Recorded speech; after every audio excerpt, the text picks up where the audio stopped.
नमस्कार, जय जोहार, जय छत्तीसगढ़। मैं आंचल और आप देख रहे हैं MKS स्टूडियो CG। ओबीसी वर्ग की राजनीति खत्म करने की साजिश। ओबीसी वर्ग महासभा के बैनर तले होगा आंदोलन, हो सकता है चुनाव बहिष्कार भी। बालोद छत्तीसगढ़ में नगरीय निकाय चुनाव और त्रिस्तरीय पंचायत चुनाव के आरक्षण के बाद से ओबीसी वर्ग उपेक्षाकृत महसूस कर रहा है।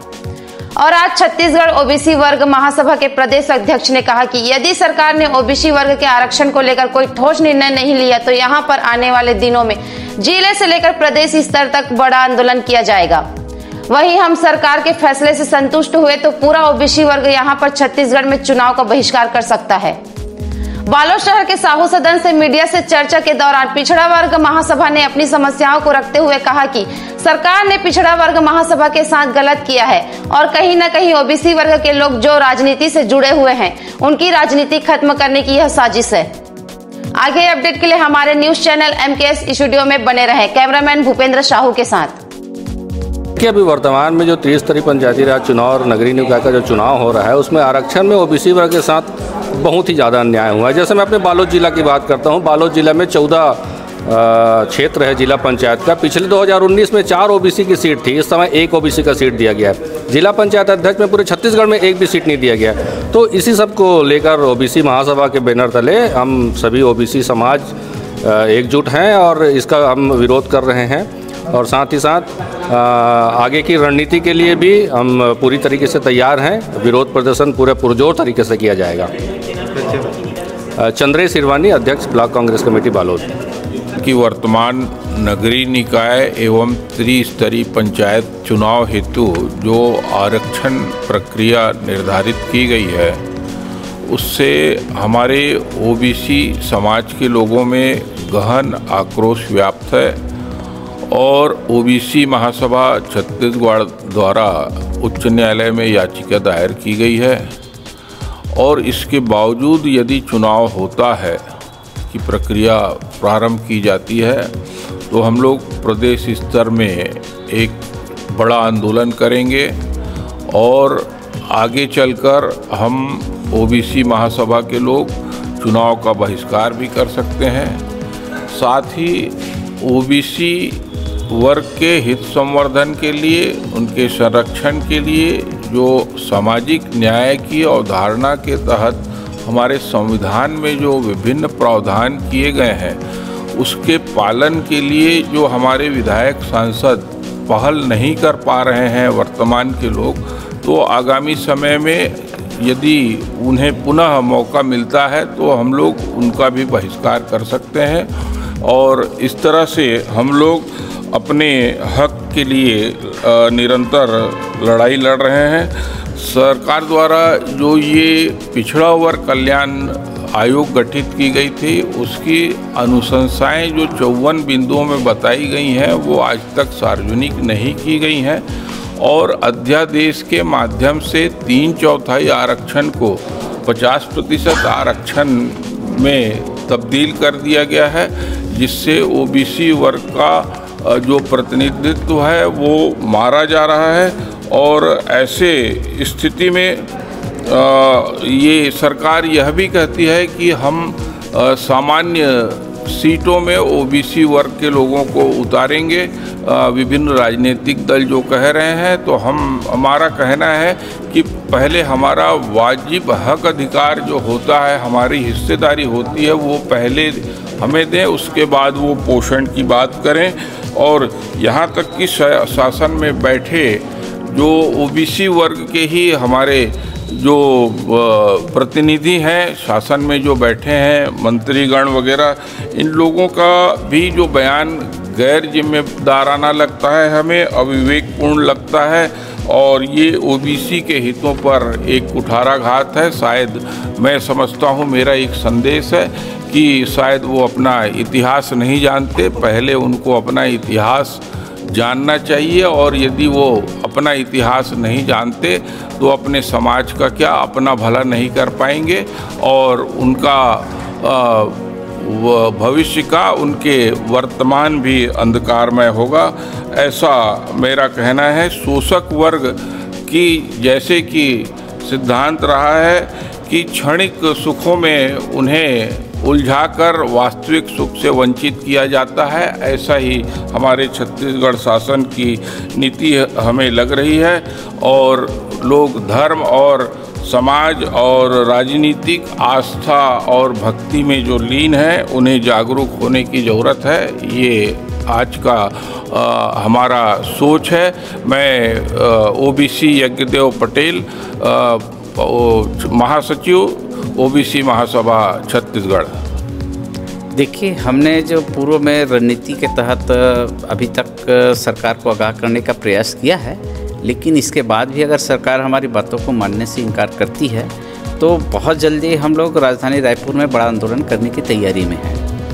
और चूंकि ओबीसी समाज के साथ जो खासकर अनुसूचित क्षेत्र है वहाँ पे ओबीसी आरक्षण 0 कर दिया गया है। और अभी जिला पंचायत अध्यक्षों की बात करें तो जिला पंचायत अध्यक्ष के पहले आरक्षित सीट था ओबीसी के लिए, लेकिन अभी तो शून्य हो गया है। तो हमारे ओबीसी समुदाय के लोग राजनीतिक सोच पैदा कर रहे हैं, उनके साथ अन्याय हो रहा है। उनको राजनीति में आगे बढ़ने का मौका मिलना चाहिए, जबकि लोकतंत्र है। हम देश के आधे ज़्यादा आबादी ओबीसी समुदाय के हैं, तो हमें सारे क्षेत्रों में ओबीसी समुदाय को आधे से ज़्यादा प्रतिनिधित्व मिलना चाहिए।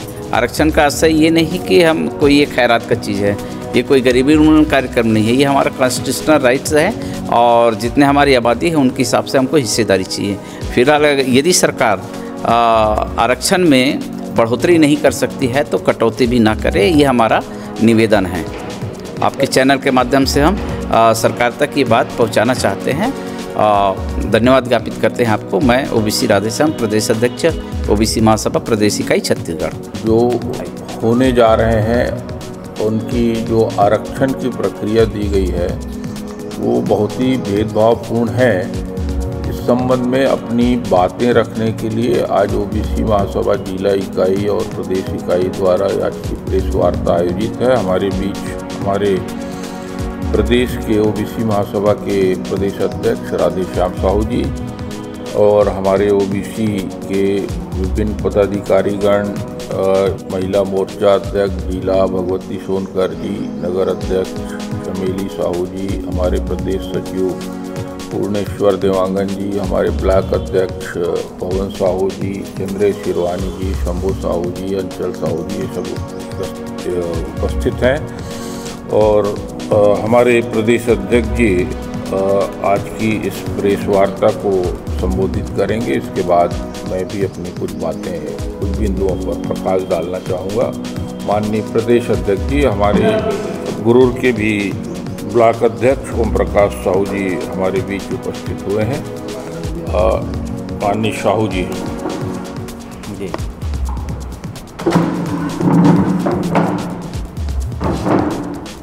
ओबीसी राधेश्याम, प्रदेश अध्यक्ष ओबीसी महासभा प्रदेश इकाई छत्तीसगढ़। आज हम पूरे प्रदेश में चरणबद्ध ढंग से हम आंदोलन कर रहे हैं, जिसका एक स्वरूप प्रेस कॉन्फ्रेंस भी है और सारे प्रदेश के सभी जिला मुख्यालय में प्रेस वार्ता किया जा रहा है।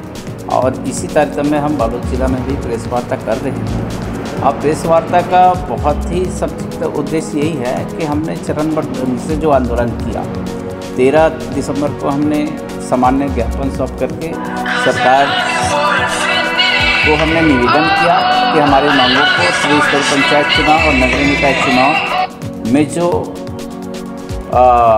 अध्यादेश पारित किया गया है, जिसके कारण उस अध्यादेश में हमें काफ़ी नुकसान हुआ है, उनकी उस नुकसान को ना हो, ऐसा करके हमने राज्य सरकार को ज्ञापन दिया है। उसके बाद भी सरकार इस बात पर संज्ञान नहीं लिए तो हमने 29 दिसंबर को सारे जिला मुख्यालय में धरना प्रदर्शन करके ज्ञापन मुख्यमंत्री के नाम में सौंपा। उसके बाद भी सरकार ने संज्ञान नहीं लिया तो 30 दिसंबर को बहुत सारे जिलों में धरना प्रदर्शन के साथ चक्का जाम की स्थिति भी बनी।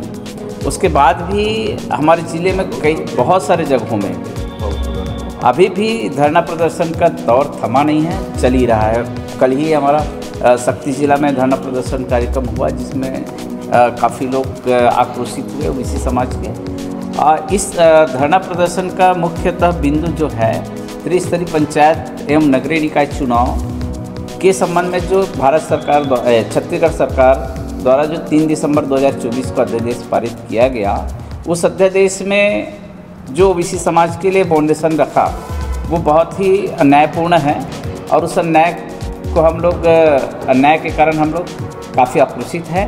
उसमें ये कहा गया है कि यदि किसी क्षेत्र विशेष में ST/SC की आरक्षण 50% से कम है तो उस 50% के दायरे में रह करके जो शेष पद हैं, जो शेष सीट है वो ओबीसी को दिया जाएगा।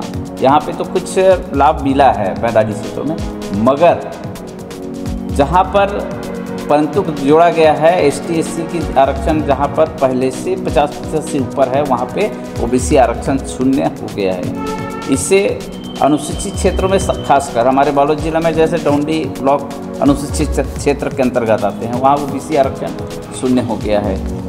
बस्तर और सरगुजा की बात करूँ तो बस्तर और सरगुजा में तो हमारे जो जनप्रतिनिधि पहले बनते थे वो आज राजनीति उनका ख़त्म कर दिया गया है, यानी कि उनको आरक्षण 0 कर दिया गया है। अब इस ऐसा क्यों क्रिएट हुआ? क्योंकि अभी जो पंचायती राज अधिनियम में अध्यादेश पारित किया गया है उसमें जो पंचायती राज अधिनियम 1993 का जो 129 अंगा के उपधारा 3 है उसको लोप कर दिया गया है। उसमें ये व्यवस्था था कि अनुसूचित जाति, अनुसूचित जनजाति एवं पिछड़े वर्ग के टोटल आरक्षण को 3/4 से अधिक नहीं किया जा सकता, ये प्रावधान था। लेकिन अभी की जो अध्यादेश पारित किया गया उसमें 50% तक सीमित कर दिया गया है और इन लोग माननीय सुप्रीम कोर्ट के आदेश का उल्लेख करते हैं।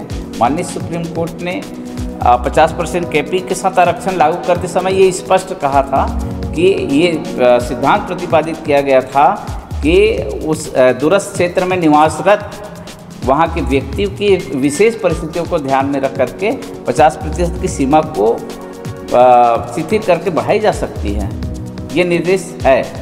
और जहाँ तक संविधान की मूल अनुच्छेद 16(4) की बात करूँ, 16(4) में उचित आरक्षण की व्यवस्था दिया गया है, उसमें कहीं पर भी 50% कैपिंग नहीं रखा गया है।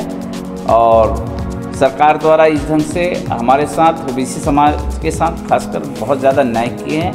और अभी यदि प्रेस वार्ता के बाद भी सरकार इस बात को संज्ञान में नहीं लेती है तो ओबीसी महासभा शीघ्र आंदोलन राजधानी रायपुर में कर सकती है। और हमारे पदाधिकारियों का तो ये भी कहना है कि अगर सरकार अपने ढीठपन से बाज नहीं आती है तो संभवतः चुनाव का भी बहिष्कार कर सकते हैं।